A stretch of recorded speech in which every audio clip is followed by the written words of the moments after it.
Good morning students. मैं बजरंग मीणा संस्कार public उच्च माध्यमिक विद्यालय बड़ाऊ की ऑनलाइन क्लास में आपका स्वागत करता हूं। पिछले वीडियो में हम व्यंजन संधि पढ़ रहे थे। आज हमारी नई संधि है विसर्ग संधि।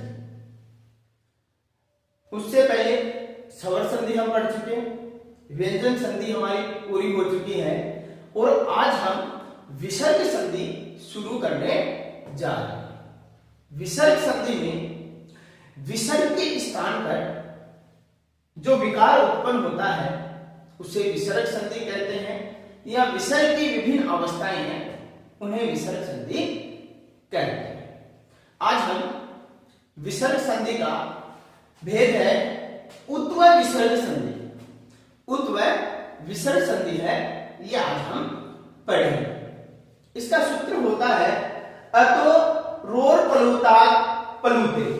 अतो रोर प्लुतात् प्लुते मतलब ऋस्व एकार के सामने यदि ऋस्व एकार हो, यानी स्थिति ये हो पहले ए और बाद में ए, ठीक है।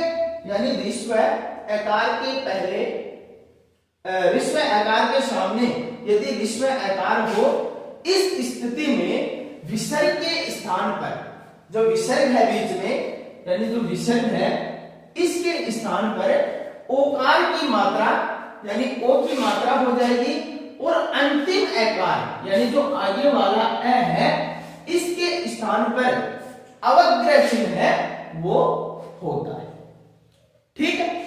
सीधी सी बात है, यानी आगे पीछे दोनों तरफ ए हो, बीच में विसर्ग है, तो विसर्ग का क्या होगा इस स्थिति में, विसर्ग है वो तो ओ की मात्रा में बदल जाएगा, ठीक है। और विसर्ग के आगे वाला जो ए है वो है अवग्रह चिन्ह, यानी जो एस है अवग्रह चिन्ह है इसमें बदल जाएगा। यानी उत्व संधि है, इसमें गुण संधि होगी और गुण संधि के बाद में जो आपने पिछले वीडियो में पढ़ी थी पर रूप संधि है वो हो जाएगी। जैसे कह प्लस अयम, कह प्लस अयम, ठीक है। अब कह है तो कह में देखो कह और ए मिला हुआ है तो इधर ए हो गया, इधर ए हो गया और आगे भी ए है, दोनों तरफ ए है, बीच में विसर्ग है। तो ये सूत्र क्या कहता है कि जो विसर्ग है उसका तो क्या कर दो ओ, विसर्ग तो हो जाएगा क्या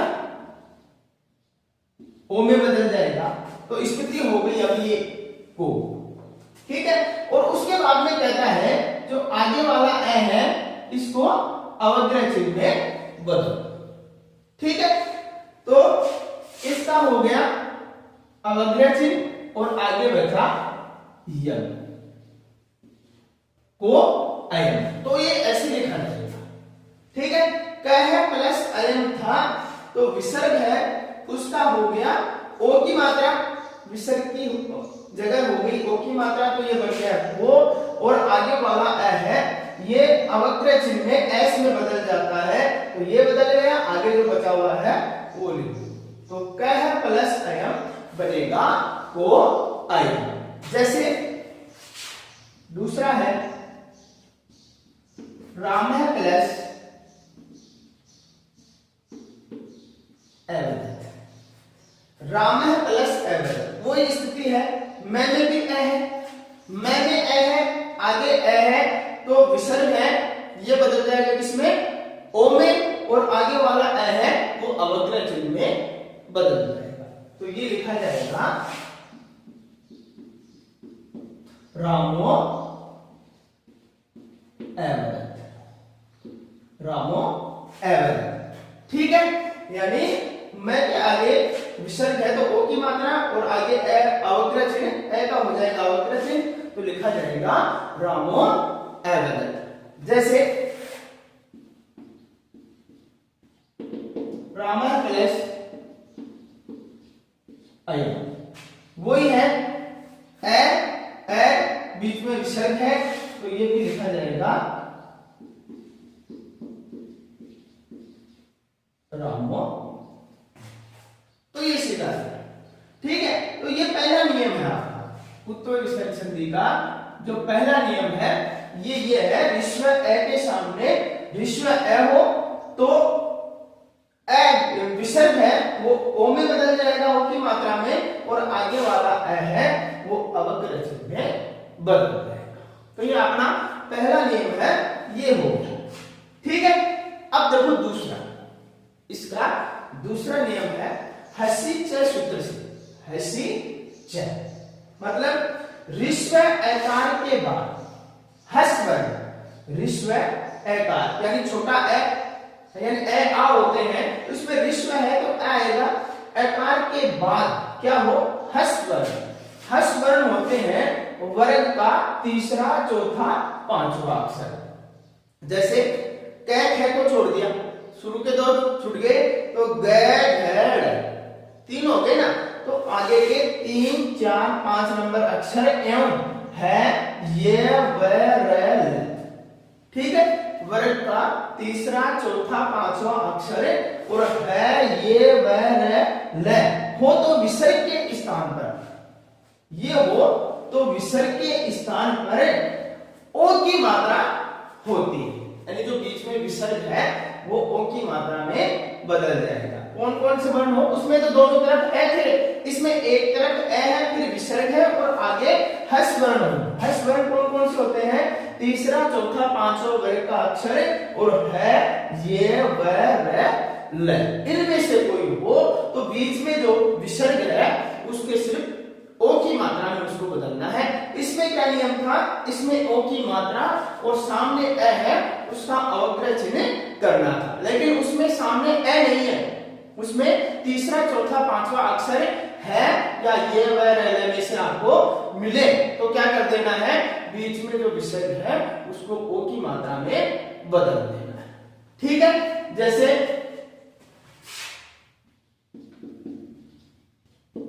शिव वंद, शिव है वंद लिखा हुआ है, ठीक है।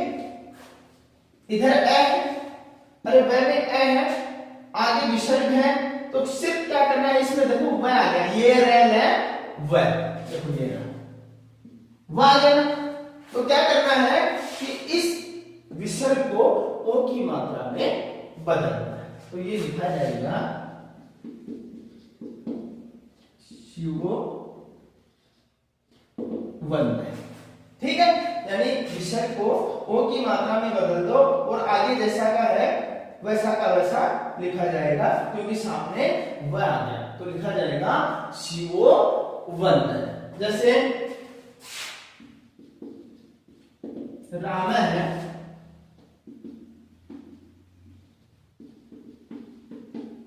हसती, राम है हसती, तो ये है राम, इधर मैं में ए रहा तो ये ओ की मात्रा में बदल जाएगा, तो विसर्ग का हो जाएगा ओ, तो राम का हो जाएगा रामो और आगे हसती, रामो हसती। उसके बाद में है जैसे बाल है याद, बाल है याद, तो ये भी ओ की मात्रा हो जाएगी तो लिखा जाएगा बालो याद, ठीक है, बालो याद। जैसे है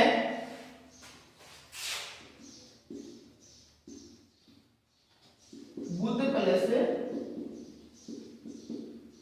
लिखती, बुद्ध प्लस लिखती, तो विसर्ग ओ की मात्रा में तो लिखा जाएगा बुद्धो लिखती, बुद्ध प्लस लिखती तो लिखा जाएगा बुद्धो लिखती। जैसे मुख्य उदाहरणों में आता है इसका नमः प्लस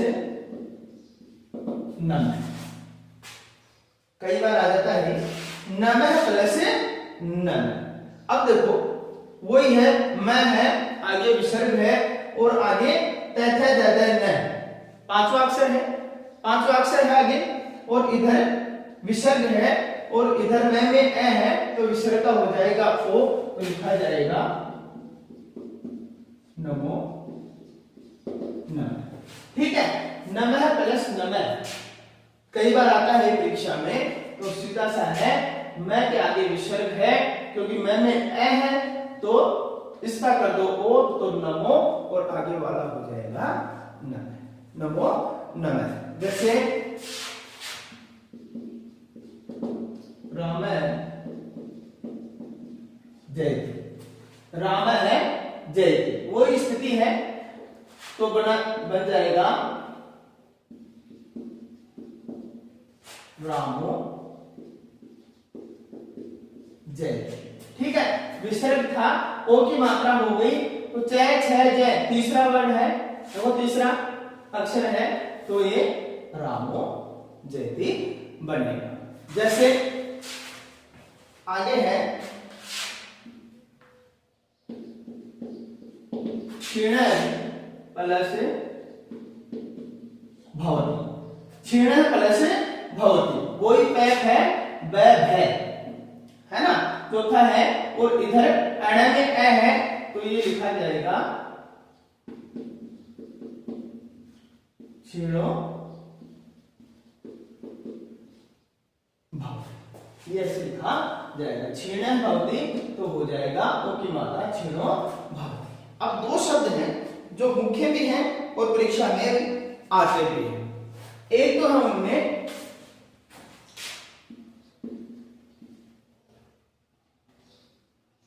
मन प्लस हर, मन प्लस हर, ये हो जाएगा, तो इधर ए है, आगे है, तो ये लिखा जाएगा मनोहर, मन प्लस है लिखा जाएगा मनोहर, ओ की मात्रा और आगे हर। एक और है यश प्लस दा, यश प्लस दा, तो देखो ये श है, आगे विसर्ग है, आगे तैत है, द तीसरा है, तो ये लिखा जाएगा यशोदा, यशोदा, ये इस प्रकार लिखे जाएंगे। ये दो मुख्य भी हैं और ये आते भी हैं, जैसे नमो नमः है, मनोहर है या यशोदा है, ये लगभग इन्हीं में से ही आता है। तो ये आज आपकी संधि थी उत्वय विसर्ग संधि। ठीक है, एक बार फिर से देख लो। पहला उत्वय विसर्ग संधि का सूत्र होता है अतो रोर पलुतार पलुते। इसमें ऋस्व एकार के सामने ऋस्व एकार हो, यानी दोनों विसर्ग के दोनों तरफ क्या हो, ए हो, तो क्या होगा, विसर्ग का तो कर दो क्या, ओ की मात्रा में बदल दो, विसर्ग को तो ओ की मात्रा में बदल दो, और आगे वाला ए है उसको अवग्रह चिन्ह एस में बदल दो। तो ये है कह प्लस अयम, तो देखो ये ओ की मात्रा हो गई ओ, और ए का हो गया अवग्रह चिन्ह यम, ओ अयम। राम प्लस अवदत, तो यही ओ की मात्रा रामो अवदत अवग्रह चिन्ह, और राम प्लस अयम, तो देखो ओ की मात्रा होगी रामो, आगे वाला एस अवग्रह चिन्ह रामो। पहला नियम ये था। दूसरा हसिच सूत्र के साथ ऋस्व एकार के बाद यानी ए के बाद में क्या हो, हस हो, हस यानी वर्ग का तीसरा चौथा पांचवा वर्ण हो या है और ये रह, तो क्या होगा कि ये ओ की मात्रा में विसर्ग है वो बदल जाएगा। शिव प्लस वंदय, तो देखो शिवो, ओ की मात्रा हो गई शिवो वंदय। राम प्लस हस्ती, तो बन गया रामो हस्ती। बाल प्लस याति, तो बालो याति, और बुद्ध लिखती बुद्धो लिखती। फिर आया नमः प्लस नमः, विसर्ग है, ओ की मात्रा हो गई नमो नमः। राम प्लस जयति, तो यही ओ की मात्रा रामो जयति। उसके बाद में क्षीण प्लस भवति, ओ की मात्रा हो गई क्षीणो भवति। और उसके बाद में ये दो है मन प्लस हर, तो लिखा जाएगा मनोहर, ओ की मात्रा हो गई मनोहर। यश प्लस दा, तो लिखा जाएगा यशोदा। तो ये आपकी उत्वय विसर्ग संधि है। ठीक है। आज इसके साथ में हम एक छोटी सी संधि और है विसर्ग में ही षत्व विसर्ग, वो भी हम अब करेंगे।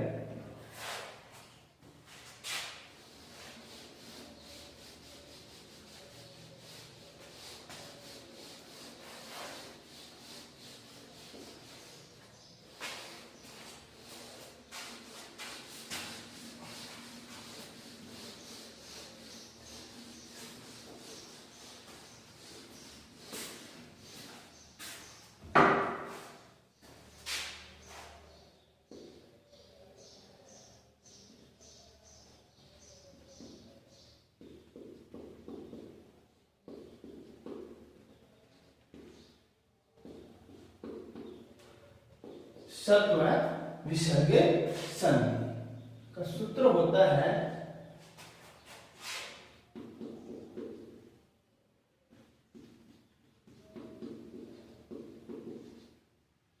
विसर्जनीय से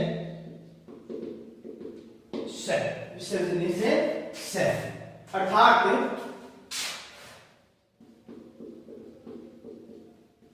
इसका मतलब होता है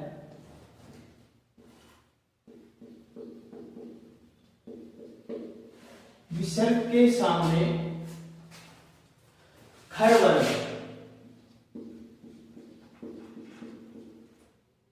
विसर्ग के सामने खर वर्ण होते हैं, पहला, दूसरा, श और श और श हो तो विसर्ग के स्थान पर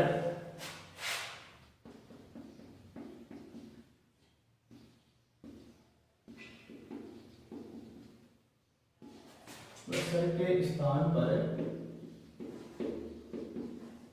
सकार होता है, यानी विसर्ग है और विसर्ग के सामने क्या हो, पहला दूसरा अक्षर हो, यानी पहला दूसरा वर्ण हो वर्ग का, या श और श, स्थिति ये हो, यानी विसर्ग है, विसर्ग के सामने पहला या दूसरा वर्ण हो वर्ग का, या श हो तो विसर्ग के स्थान पर, यानी जो ये विसर्ग है इसके स्थान पर सकार होता है, यानी जो ये विसर्ग है ये भी श में बदल जाता है, यानी विसर्ग है वो भी श में बदल जाता है। जैसे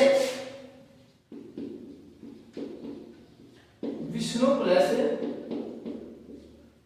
त्राता है, विष्णु प्लस त्राता, तो देखो ये लिखा जाएगा विष्णु प्लस त्राता, तो ये विष्णु विष्णु त्राता, ठीक है, क्योंकि ये हो गया दंतेश है, त्र में त है तो ये आएगा विष्णु से त्राता। जैसे है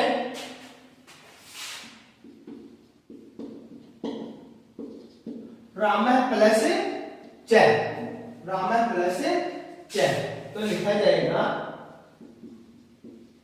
रामस च। जैसे धनु प्लस टंकार, धनु प्लस टंकार, तो ये बनेगा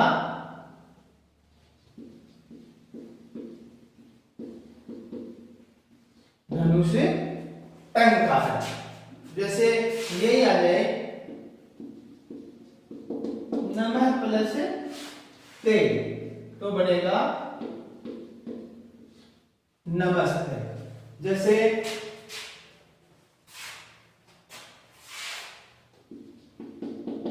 निह प्लस छल, निह प्लस छल, तो लिखा जाएगा निस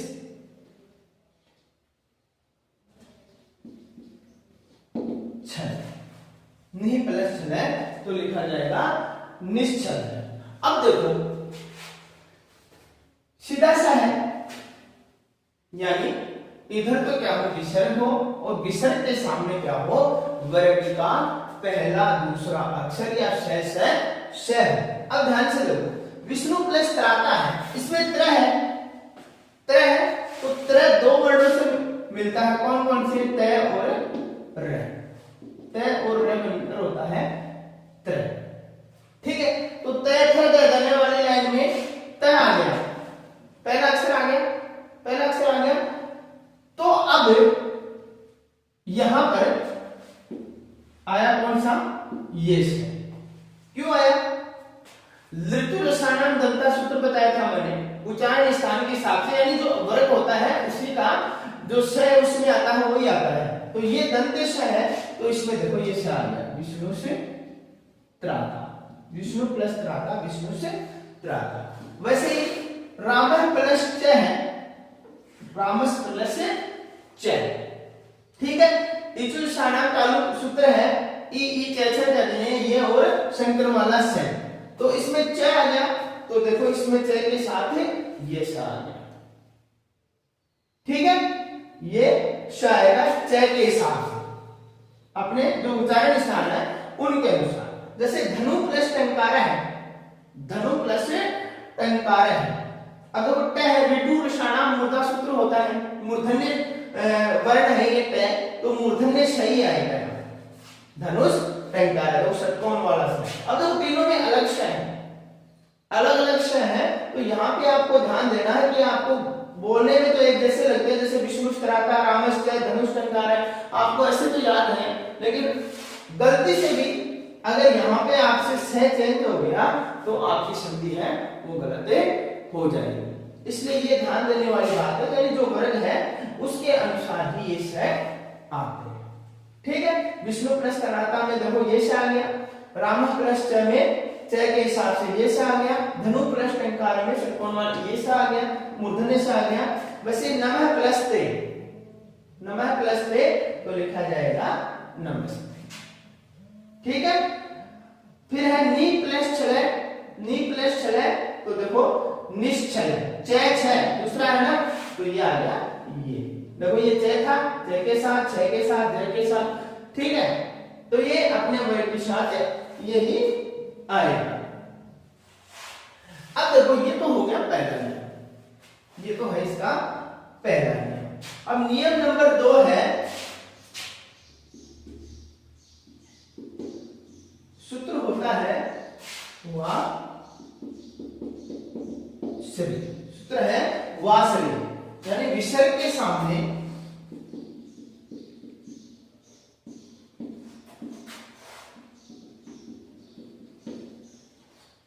विसर्ग के सामने श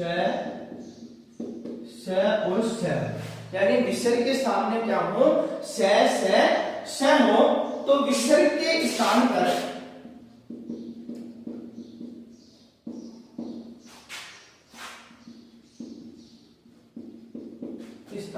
विकल्प से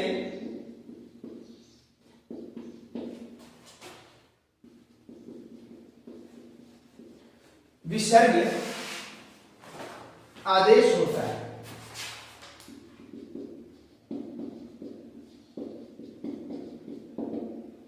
आदेश होता है, यानी विसर्ग है उसके सामने स में से कोई आ जाए तो विसर्ग के स्थान पर क्या होता है, विसर्ग ही आदेश होता है। ठीक है, जैसे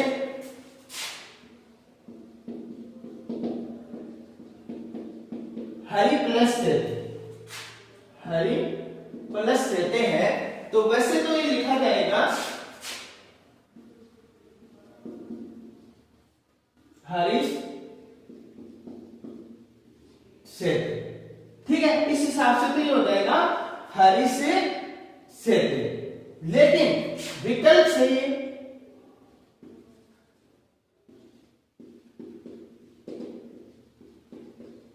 हरि सेते है, ये भी इसका होता है।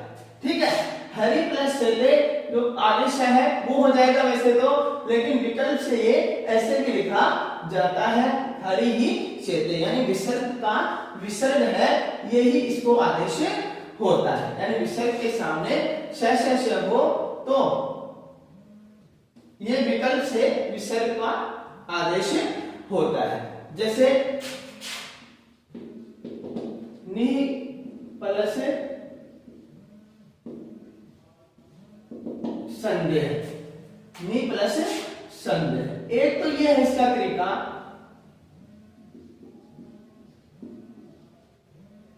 निसंदेह, निसंदेह। और यही दूसरा है लिखने का तरीका, निहि संदेह, निसंदेह है और ये निहि संदेह। दूसरा है जैसे नरप है प्लस षष्ठ है, नरप है प्लस षष्ठ है। एक तो होगा ये नरप, आगे जैसा स है तो यही अपने वर्ग के हिसाब से होगा, तो नरपस